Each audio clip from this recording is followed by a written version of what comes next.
This is a completely unacceptable situation to be happening. I mean, just look at the devastation here. Entire cities, towns, communities, families in North Carolina just wiped out. Homes, entire livelihoods wiped out over one weekend. And I don't even think that many people are talking about this. I mean, this is horrific. And then when they asked Joe Biden if he planned on giving more resources to North Carolina, here's what he had to say. Are there any more resources the federal government could be giving them? No, we have pre-planned a significant amount of it, even though they didn't ask for it yet. Hadn't asked for it yet. Nope.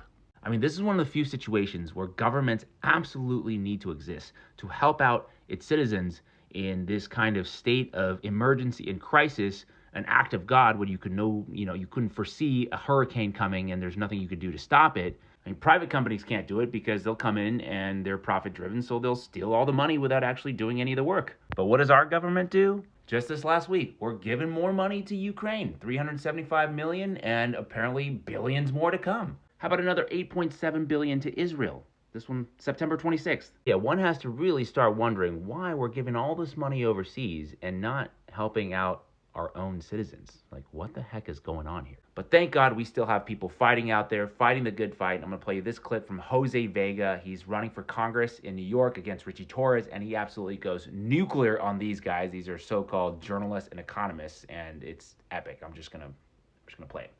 Okay. Uh-oh, Nobel Prize-winning economist here to tell us how great the economy is. I certainly wonder how the residents of Asheville, North Carolina must be feeling right now with no access to power or water or communication with the outside world. I wonder how enthusiastic they are about the economy right now. I wonder how enthusiastic the residents of the South Bronx must be feeling about the economy. Hey, maybe North Carolina should rename itself Israel so it'll get $20 billion in aid. Or maybe Ukraine so it can get $300 billion in aid. Maybe the South Bronx should do the same thing. I mean, I'm sure the economy is great for smug liberals like yourself who make $5 million and are worth $5 million. I'm sure the economy must be great for all you smug journalists, economists.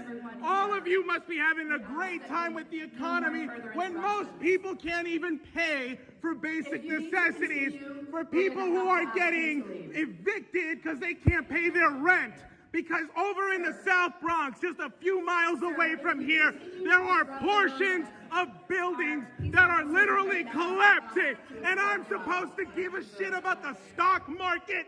You want to know why the presidential election is tied right now? Because our money is being sent to Israel and Ukraine so that they can continue to bomb innocent women and children.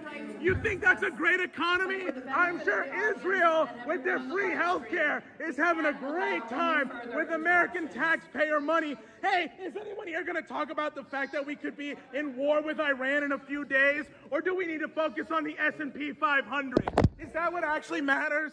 Huh? The S&P 500, when most people may not even be alive here in a few days just because we're on the verge of nuclear war.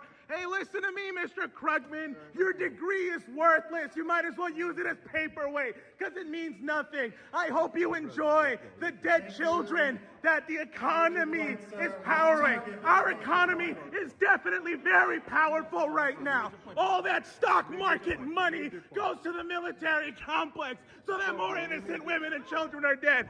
And fuck off with the New York Times, the liberal apologists for war and genocide. You all fucking suck. People need to wake up right now, and we need to have peace. We can work with China. We can work with Russia. We don't need to start war with Iran.